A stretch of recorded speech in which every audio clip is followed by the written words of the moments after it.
Welcome to another edition of More, talking with folks in the community about issues related to our struggles and challenges and issues that we're facing. I've invited Bree Worthington, who is a board member of More. She also has worked in the child welfare system and considers herself a social work by profession. I got to know her doing her work at Promise or Nebraska Families Collaborative, where she was a family permanency specialist. I recall her conversation at one of our table talks that we did where she had described the inability of white workers to understand African American family role and some of the key people within the family. Bree is a parent and an advocate of African American communities, children, and families, and she's also the vice chair of the Moore Board of Directors. We invited her to talk about issues affecting children and family in our community, and particularly in systems. And we wanted her to share some of her insight and help us to understand the importance of what we need to be about as a community. So, Bree, welcome to our program. And first, I'd like to start off by can you share with the listening audience a little bit more about yourself? Well, I think you covered most of it, except for my new venture of starting a nonprofit. Sorry, hold on, it's supporting my way. A nonprofit called Life Changes Resource Center that is geared towards helping to empower families and individuals of color. Okay. That's pretty much it. I am still an advocate. I am dead center in North Omaha. I love the North Omaha community. I advocate and I help wherever I can. Right. One of the things that we'll say as part of our conversation about conversation on race and anti-racism challenges in our community. Again, that is the focus of what we're about. During the last few months, there's many things have changed because of your role with more being on the board. From your perspective, what do you see as an important part of helping the organization to thrive? I think one of the larger things that has to be understood is the difference between implicit bias and racism. I work very hard when we go to meetings or we're speaking to people because they always seems like we get a lot of conversation about people saying, well, I've read a book or I went to a workshop. But racism is sometimes embedded in the subtle behaviors that people are not aware of or they're not comfortable even addressing because it's not that big of a deal in their perspective. So one of the biggest focus for me is making sure people really understand that sometimes when you think you're just being dismissive, it's more so racist. Uh, Many of us are aware that you're Catholic, and I know you've shared at some point you were a creative Catholic. What is it like being both an African American and a Catholic? Up until I was an adult, any different. I went to private school. Everybody in the school looked like me. They had a mom, they had a dad. We had the nun, Sister McKee's. I don't think she ever took her hobbit or whatever that thing is. I think she slept in that, but that was just sidetracked. But in actuality, it wasn't until I became an adult that people started to look at me strange. Growing up as a cradle Catholic, my church, yes, is the primarily African American. Well, at that time, it was the only Black African American church in Catholic Church in Nebraska. They made sure that we understood that our culture, but we also networked with different African American parishes across the country, and there is a large amount down south. Mm-hmm. Uh, we want to focus on issues dealing with African Americans and the child welfare system. What are the most important things or pressing things that you see confronting us as a community and as a society? Ignorance. And I'm going to say ignorance on both sides. I think that the people that have been charged with the job of helping the African American community are just as ignorant as the people within the African American community. I struggle every day with trying to explain that the family dynamics in African American communities are still very much tribal, no matter how much we discuss about slavery and how long they've been here. It frustrates me to no end when I look at the Native American accommodations and the African American families don't get those same ones because it's kind of built on the same system. But then I also look at it from ignorance. And when I say ignorance, there's no better way to describe it. People believe because they read a book, they've mastered a course, or they've mastered what a intervention model is, that they know all they need to know about the community. But if you've never walked in the African American community, you never understood the hierarchy of the African American community, developing policies, doing laws, doing interventions for these families is pointless, because we're basically relational. So if you can't relate to us or you don't understand us, there is no way possible that you can help us. But then on our end, on our community, I think African Americans have gotten so comfortable with everybody fighting their battle that we have not put ourselves in a position to where we know and understand our rights. We count on everybody else to come and aid us in distress. So at an alarming rate, ignorance on both sides is destroying the African American family at a very, very fast rate. Mm-hmm. One of the things I'd like to share is that back in the day, UNO used to offer African American families class. I used to teach it.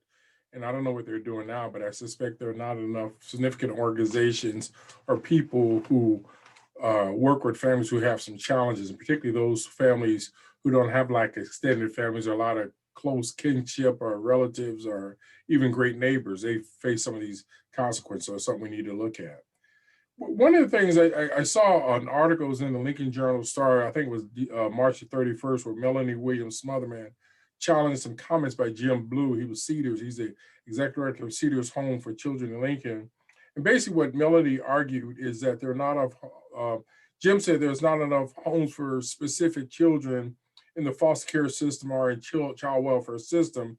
Melody shot back a piece saying part of the problem is that the system is broken and we got children who shouldn't be in the system. And I remember back in the day at Promise Ship or Nebraska Families Collaborative, there were people who were sharing that we yanked kids out too quick and we didn't have the infrastructure to deal with making families whole or making the community whole. So my question is, give me an overview of Melanie's argument that most children are there in the system because of poverty, but not abuse, meaning in systems. I don't even think it's because of poverty. I believe that it's more so because of subtle racism. Systemic trauma within the Black community, until we address it, I don't care if it's nationally, state, local, we're going to always have this problem.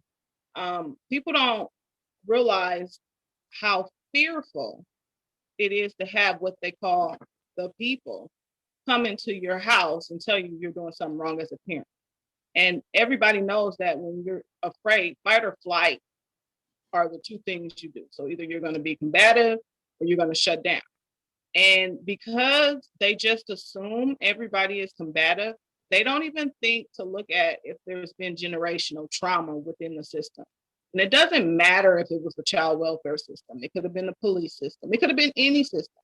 So approaching an African-American family and not really understanding how systemic trauma affects child welfare, really, it bothers me because everything is very intricate. I mean, they do have all these models and it's great. But I mean, when they approach a African American family, it's more like it's probably crisis-based model. Everything is at crisis.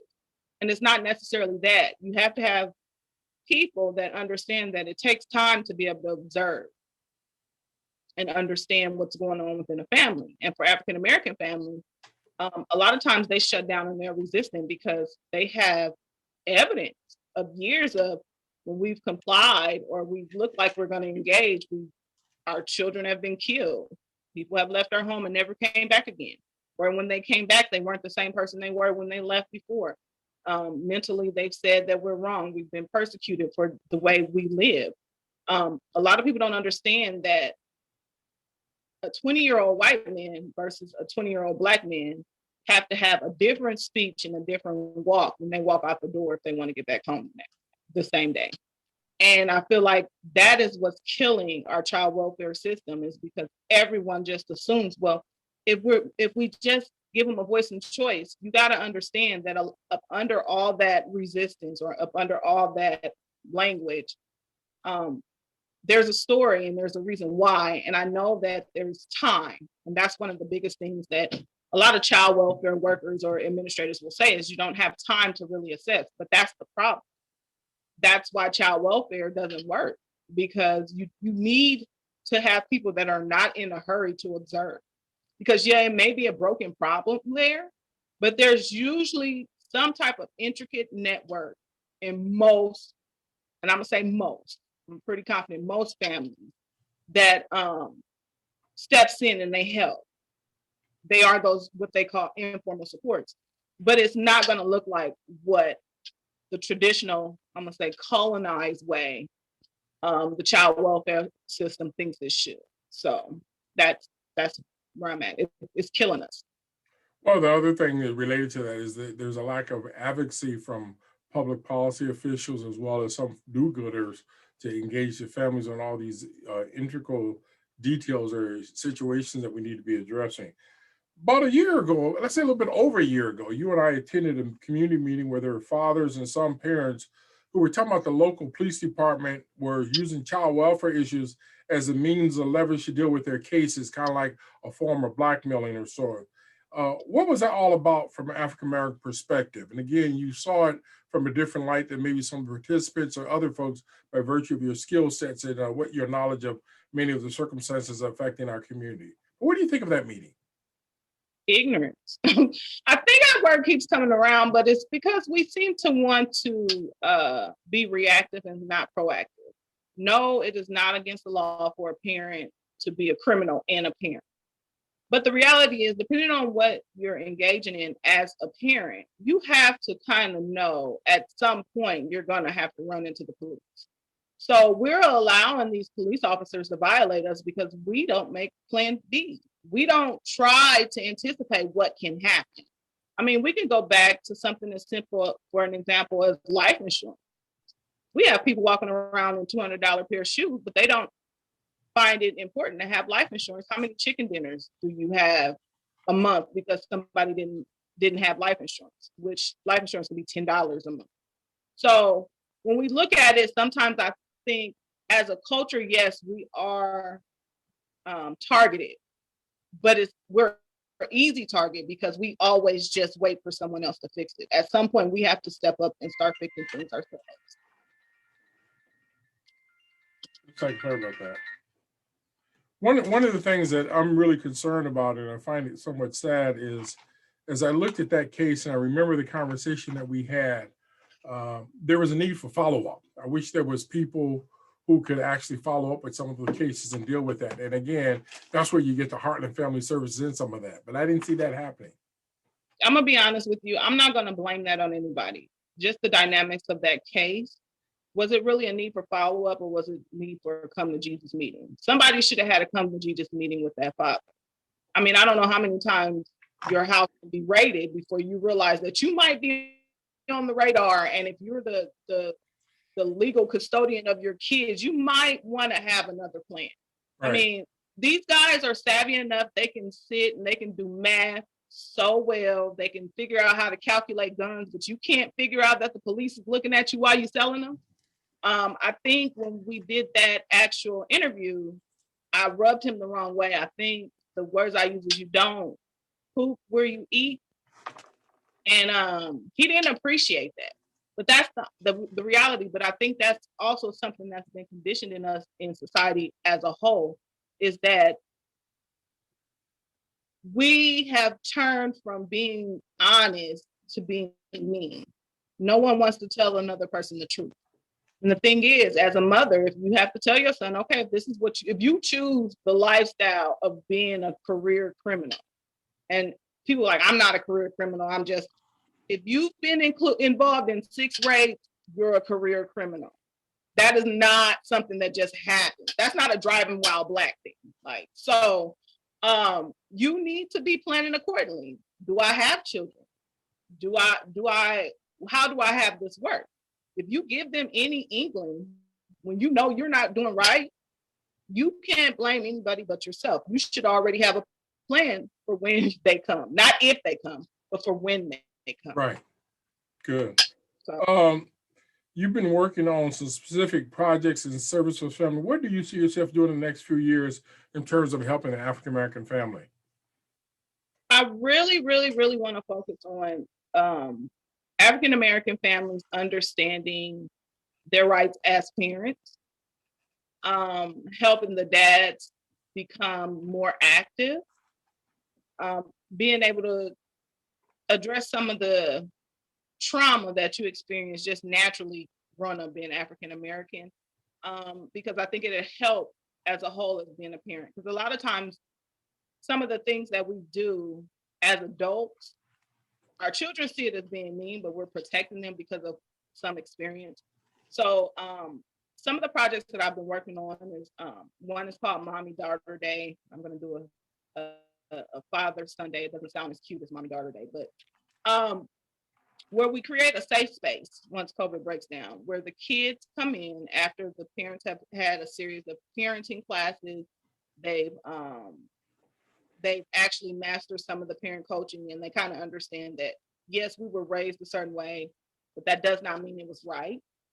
And they have to sign a waiver. That's the funny part, because this is where that village comes in. We sit down, we do a craft, or we do an activity, but it's an open, safe space for the kids to ask any question, to bring up anything. The catch to it is not only is it an open, safe place, your parent is the only parent that gets to weigh in. All the parents of the village gets to weigh in. That way you can create some type of dialogue. Because sometimes us as parents, we can be overboard too.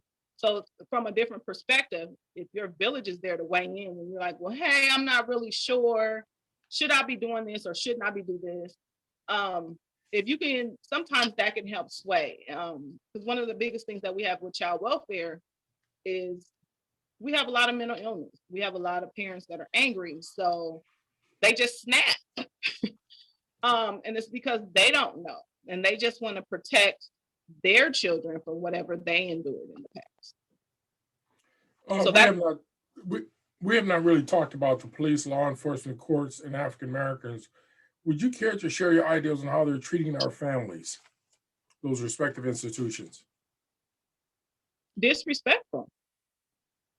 But those institutions were not made to rehabilitate or to protect us. One of my biggest things is, and I got this from my Catholic church. I think it was Miss Goodwin. When years and years ago, we used to always complain we wanted a black priest, we wanted a black priest, we wanted a black priest, because we didn't have one. How come the black church in Nebraska doesn't have a black priest? And one of the priests, I think the archdiocese came in and said, "Well, did you bring one?" And I thought about it, like, you can't expect to change a system and expect a system to change for you if there's nobody in that system that's making decisions that look like it, period. So yes, they are disrespectful, and it's very, very sad. But until you have more police officers, more lawyers, more judges, more politicians sitting there that have personally experienced that are passing these laws, we're going to always be disrespected and dismissed about our concerns, because we only talk when something bad happens. But you have to be in the trenches every day, and it's a very uncomfortable feeling sometimes. As a person who's taught in the UNO School of Social Work, I'm surprised at the department's level of racism and how they treat African American families. The lack of courses dealing with Native Americans and other people of color, particularly the faculty. They've never really had a decent level of diversity in the faculty.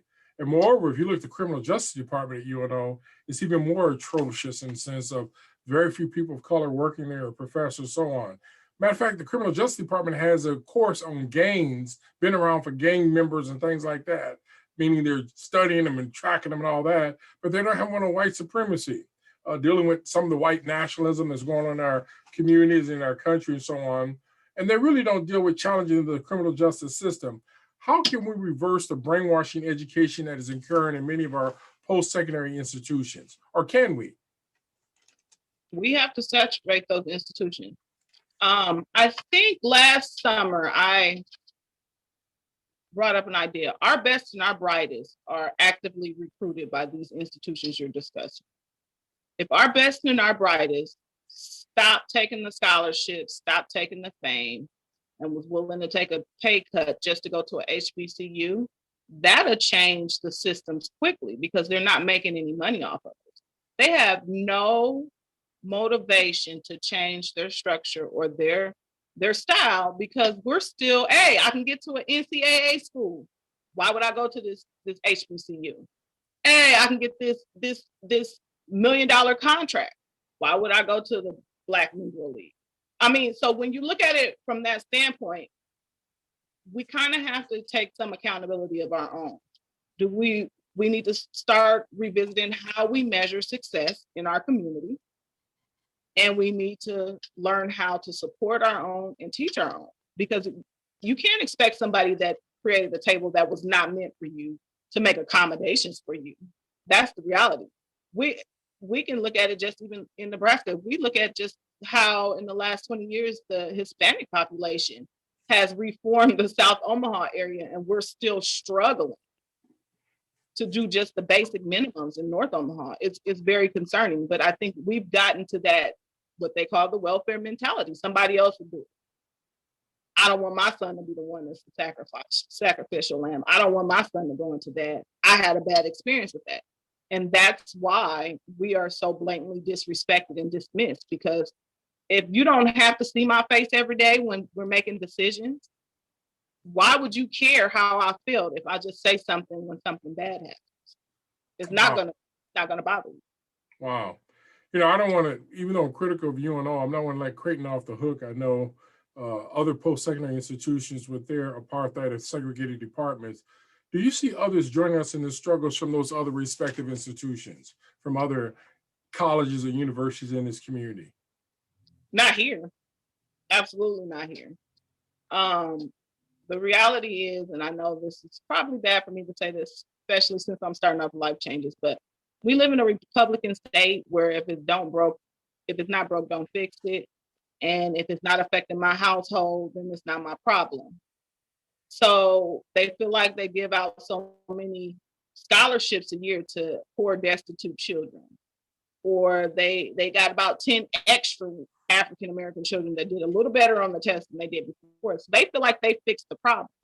The problem is us as parents have to be the ones that demand those changes, and we're not. We just so focus on our children succeeding that we don't realize that it has to be a strategic success that's going to be able to change these systems. Wow. You know, one of the things is if you had your wish, and I oftentimes use that metaphor, how can we get more grass top community folks involved in changing the society's existing paradigms and the conditions? How do we get more involvement from our community?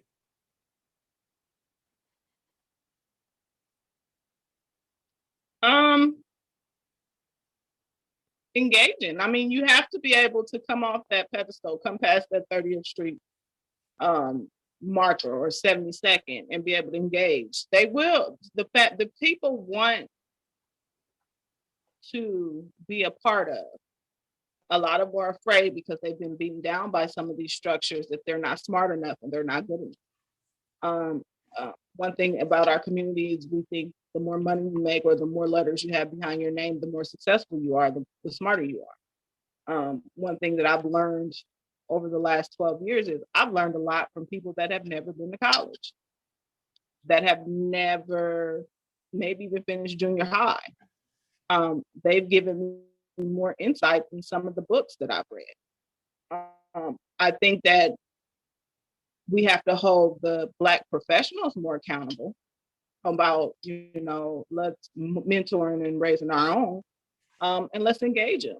Even if it means we're going to feel uncomfortable sitting at a table with our colleagues 2 or 3 times, fine. If that means bringing somebody from the community that may actually can contribute something, bring them. And I think that's what we all just seem to be about appearance. Mm-hmm. When I heard previously you challenged the leadership in our community, particularly the bougies and so on, for sitting on their hands and so on. What can they do to improve the lots for the masses? Not be afraid to take a pay cut. The reality is The people that are in the trenches, that really are in the trenches, that are not on TV every day, are not the ones that are driving the Benzes, that are not the ones that have the $350 million houses. Those are the people that you may see in the Honda Accord. Those are the people that you may see their kids go to public school and they may not have on the best shoes. The a lot of the faces that you see on TV, or what I would like to say, our politicians in Nebraska want us to serve the Black people. They don't even make up our community. They don't make up our community. Half of our community don't even know who they are. If we want to change that, we have to also learn that you can't sell your soul for $1. And just because you can get it's 6 figures worth your pride, your integrity, and what you really set out to do. You know, one of the things is I watch politicians, people run for office, and I hear them saying this and that. It's somewhat painful to watch because they've never busted a public policy grape. How many letters have they written in a year? How many events have they challenged the power to be, or as they say, speak truth to power? Many of them don't have any track record. So how do you think you're going to change overnight and change the system if you haven't put your work in the trenches? So that's another challenge that we face in our community. We got some of the second and third string quarterbacks trying to run and play in the Super Bowl, and life is a Super Bowl for many of us as African Americans, and particularly our lives depend upon how well people do out in their larger arena. I was going to ask you, I suspect you catch hell for being an outspoken advocate for African American community. What is the extent of that in your profession? Do you actually catch hell, as they say, as Malcolm says, from sun up to sundown, from challenging the structure, challenging the octopus sometime? What is that like for you? I mean, I've caught hell my whole life. I have. I mean, after religion said, I can guarantee you most of the time I was doomed for a spanking, not a beating, a spanking. I don't know how many times they pulled my ear. Come on, girl, let's call your mom. So this has just been me. I will say, I don't see it as much as causing hell anymore or catching hell, because people know who I am. When you're transparent and that's who you are day in and day out, either they're going to fall in line with you or they're not.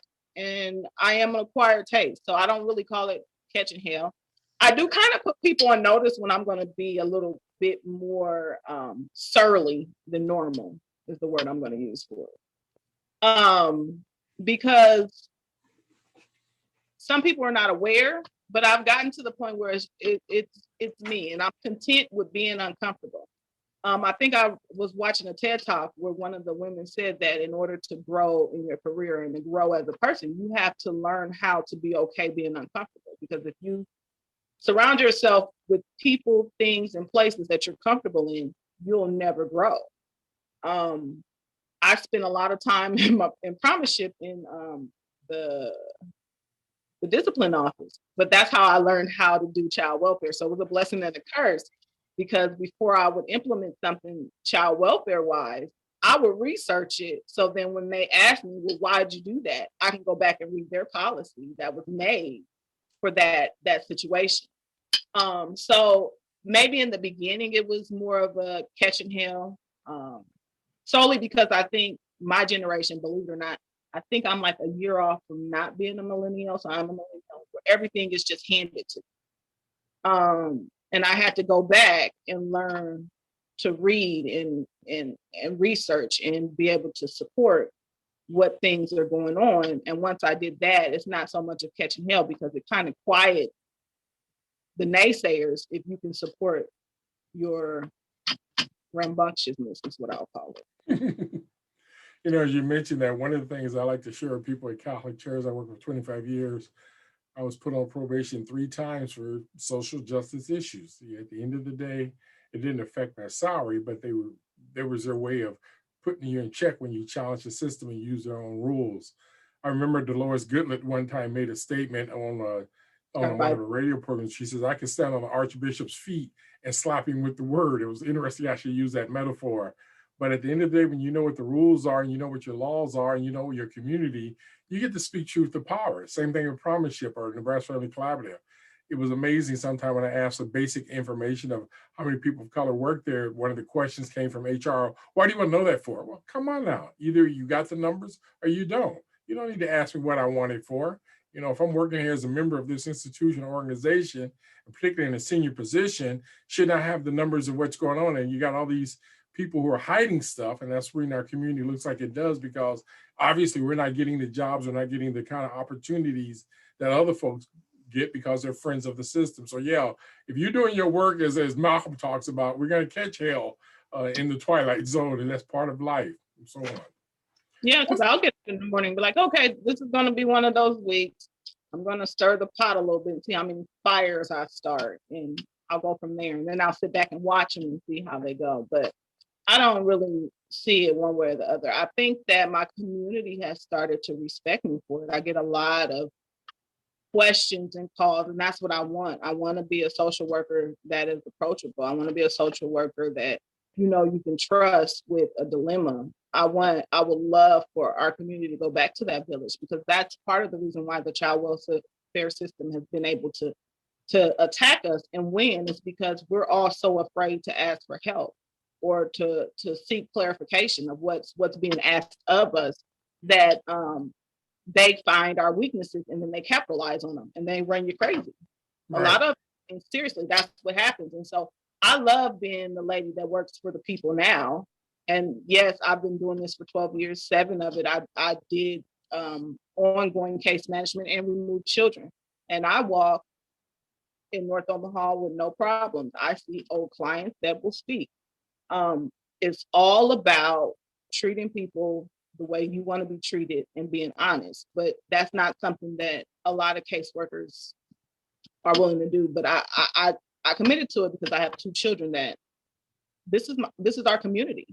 Any given day, my kid can be invited to a birthday party, and one of the kids who was an ex-client of mine could be there. It's just that saturated. But because we've become so distant and far removed, caseworkers, especially caseworkers of colors, tend to try to migrate over to non-colored communities. And it doesn't help our children, because I did try it as a social experiment. I sent my son to Creighton Prep and my daughter to St. Bernard. And my son, always been an overachiever, stayed on the honor roll, even at Creighton Prep, but he was miserable. He was depressed, even though he was an overachiever.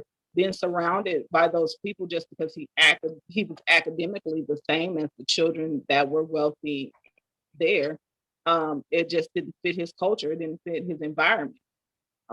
That was one of the first times I had to explain to him that in order to be great, you have to learn how to be the minority in a lot of situations and be comfortable being that minority. So when I look at it from a social worker standpoint, I love my community. I love my people. I get a kick out of going anywhere and just watching things, because I find things funny that people don't find things funny. That's just who I am. But I also learned that transparency is important. Just because I have an important role doesn't mean I forget where I came from. We're at the very end, and I always like to give my the guests a chance for closing comments. Do you have any closing comments for our viewing audience on this program, which we titled Conversational Race and Anti-Racism Challenges? Yeah, as far as child welfare is concerned, it's not a secret. If you're African American and you have a question about something going on in your child welfare case or something going on in your family, Life Changes is available, more is available. Reach out and ask questions, because a lot of times, a lot of the injustices that occur are because no one asked questions, no one understood. I think that when I think of child welfare, I've accepted the fact somewhere, somehow, I'm going to always be a child welfare worker, somehow. But understand that child welfare worker does not mean you're working with a child, you're working with the parent. And that's where I think the misconception comes in. Be able to tolerate adults if you want to be a child welfare worker, because that's one of the biggest things. But I also feel like, again, like I'm working really hard for Life Changes to be that village to where you can go somewhere when your family's in crisis and get the skills or get the support you need so that child welfare can get out of our community so we can go back to raising our families the way we used to. Good. Well, Bree, appreciate you being on the show today, and hopefully we'll do much more of these in-depth interviews and conversations to help raise the awareness about anti-racism, race equity in this divided city. So really thank you for being here today. Thank you. We hope you've enjoyed this edition. Join us again next time for another edition of a program, Morocco.